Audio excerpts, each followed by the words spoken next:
डोकं पूर्ण कपाळापर्यंत,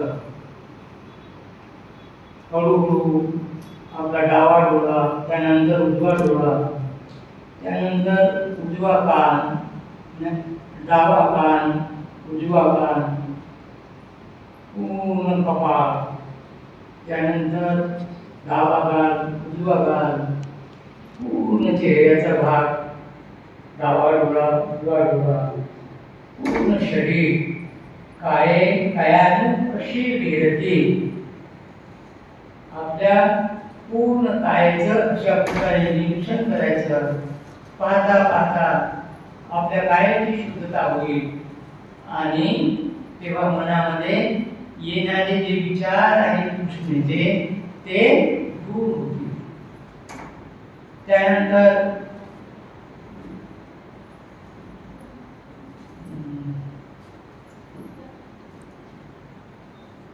दुःख निरोधाचा मार्ग मी जो आता सांगितला तो आनापानासतीचा पाठ. कधी कधी मन जर खूपच बेचैन झालं, आपण मांडी घालून बसायचं आणि आपले तळहात पाहायचे.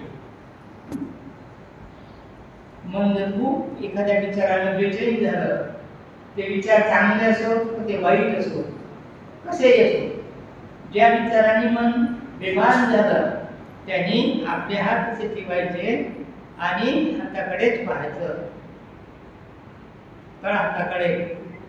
कमीत कमी एखाद तास तळहाताकडे पाहिलं तर मनातील जे वाईट विचार आहेत ते निघून जातात. त्यानंतर सहजपणे कधी कधी आपल्या कायालाच पाहायचं, आपलं लक्ष सहजपणे आपल्या कायेकडे वळवायचं. त्यानंतर आर्य अष्टांगिको म्हणजे अष्टांगिक मार्ग. अष्टांगिक मार्ग कोणता? सम्यक दृष्टी, सम्यक संकल्प, सम्यक वाचा, सम्यक कर्मांतर, सम्यक आजीविका, सम्यक व्यायाम, सम्यक स्मृती आणि सम्यक समाधी. बघा, आपली दृष्टी कशी असली पाहिजे? सम्यक दृष्टी असली पाहिजे, सारखं पाहण्याची, सारखा अभ्यास करण्याची. जशी माझी काय आहे तशी दुसऱ्याची पण काय आहे. नाहीतर मी गोरा आहे ती काळी आहे असे विचार नको, किंवा मी काळा आहे तो माझ्यापेक्षा खूप गोरा आहे, ते पडला घेतला की तर बरं होईल असे विचार नको. तर समतेने समानतेने पाहण्याची दृष्टी आपल्यामध्ये असली पाहिजे. आपला सम्यक संकल्प, आपला संकल्प कसा असला पाहिजे? संकल्प चांगला असला पाहिजे. आपला विचार, आपला विकास करून घेणारा, दुसऱ्यांच्या विकासासाठी सहाय्यभूत ठरणारा असा आपला संकल्प असला पाहिजे. चांगले विचार मनात, कसे विचार? चांगले विचार असले पाहिजे. चांगले विचार, सद्धम्माचे विचार, सद्धम्मानुसार जगण्याचे विचार. जसं एखादी व्यक्ती आपल्या दारावर आली, अच्छा तिकडे ठेव असं म्हणू का? आपण नाही. आपल्या घरी जर भाकर तुकडा असेल तर आपण देऊ, नसेल काही तर कमीत कमी त्याला मानाचे शब्द देऊ, गाडी बाबा तिकडे, एवढं तर म्हणू शकू. तर अशा प्रकारचे विचार. सम्यक वाचा, खोटं न बोलणे, कुणाला खोटं बोलायला न लावणे, खोटं बोलवून कोणाची फसवणूक न करणे आणि कुणाची फसवणूक न करणे.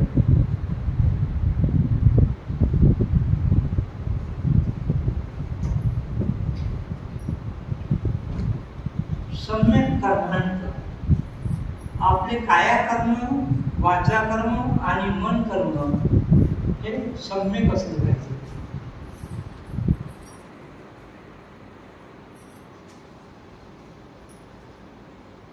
आपली आजीविका ही सम्यक असली पाहिजे. एक पक्षी होता, तो पक्षी जंगलात जायचा, आपलं पोट भरायचा आणि आपल्या आई वडिलांसाठी आपल्या चोचीमध्ये एखादं फळ घेऊन यायचं. एकदा तो जंगलात गेला, त्याचं पोट भरलं, आई वडिलांसाठी एक फळ त्याने चोचीत घेतलं, पण रस्त्याने येताना त्याला अजून एक फळ दिसलं. तेव्हा त्याने ते दुसरंही फळ घेतलं. वजन जास्त झाल्यामुळे तो खाली पडला. म्हणजे अतिलोभामुळे हानी होते. म्हणून संपत्ती कमवत असताना ती आपल्या उपयोगा इतकीच कमवली पाहिजे, घेतली पाहिजे. अति लालच करून चोरी करण्यात फायदा नाही, आपली हानी होते. सम्यक व्यायाम ये खूप दंडक मारणे का नाही.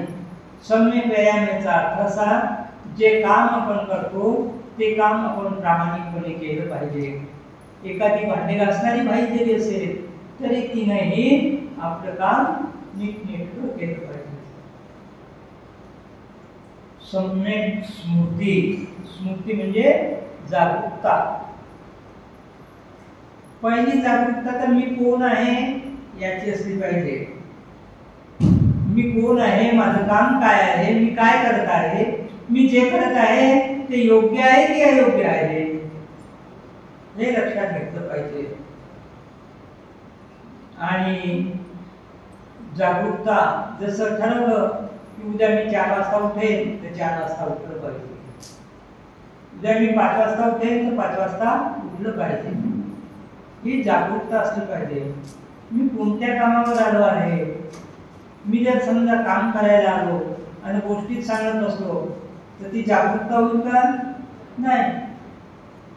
जागरूकता असली पाहिजे आपल्या कामाच्या प्रती, आपल्या कार्याच्या प्रती. माझं काम कोणतं आहे, मी कोणतं काम करत आहे, मी जे करत आहे ते बरोबर आहे की नाही आहे.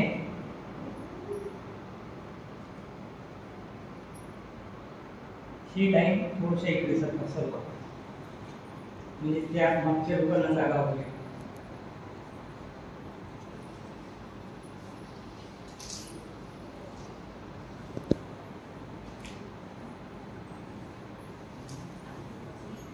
तुम्ही असं करतो, तुम्ही इकडे या, इथे बसा.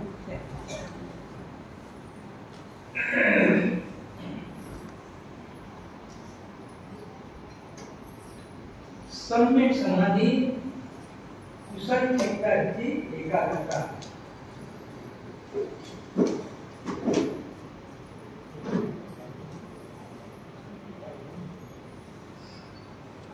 आपण जागरूकतेमध्ये असलं पाहिजे की मी कोण आहे, माझं काम काय आहे, मला आता काय करायचं आहे. आपण ठरवलं की आपण काल ठरवलं की आज आपण शाळेला जाऊ, काम करू, पण आपण भरपूर काम गुंततो, तर ती जागरूकता नाही. ठरविलेल्या कामाची जागरूकता निर्धारित असली पाहिजे आणि त्या जागरूकतेनं आपण काम केलं पाहिजे. सम्यक समाधी, कुशल चित्ताची एकाग्रता. कुशल चित्ताची एकाग्रता साधण्यासाठी भगवान सम्यक संबुद्धांनी सम्यक समाधी, कुशल चित्ताची एकाग्रता आणि विपश्यना हे 2 मार्ग सांगितले आहेत.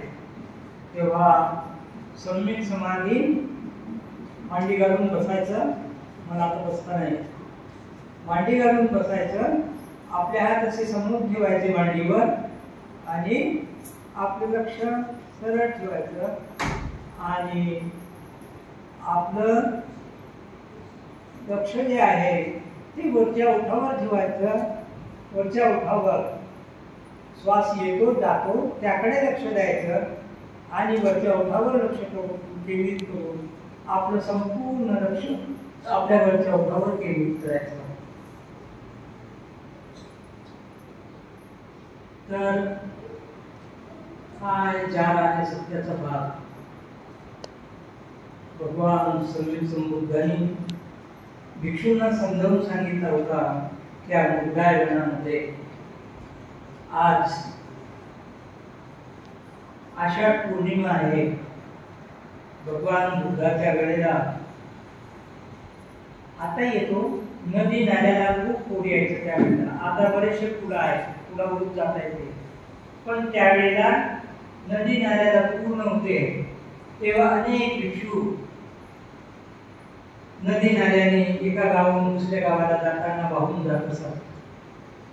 तेव्हा भिक्षू वाहून जाऊ नये, 3 महिने एका ठिकाणी राहावं म्हणून भगवान बुद्धानं 3 महिन्याचा वर्षावास भिक्षूंना सांगितला.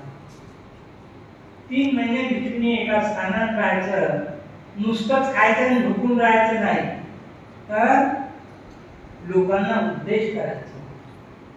आता धर्मकीर्तीनगरचे भिक्षू आहेत, आजूबाजूच्या जिथे भिक्षू नसतील वर्षावासाला त्या ठिकाणी जाऊन त्यांना उपदेश करू शकतात, धर्म शिकवू शकतात की नाही. आणि मला वाटते शहरामध्ये माहिती काढली मी 10 भिक्षू वर्षावासाला इथे जायचे. त्याच्यापैकी 2-3 तर जेवण करण्याच्याच कामाचे, पण जे तरुण आहेत जे सद्धर्म शिकवू शकतात त्यांनी आजूबाजूच्या वस्त्यामध्ये जाऊन धम्म प्रचार केला पाहिजे आणि धम्म शिकवला पाहिजे.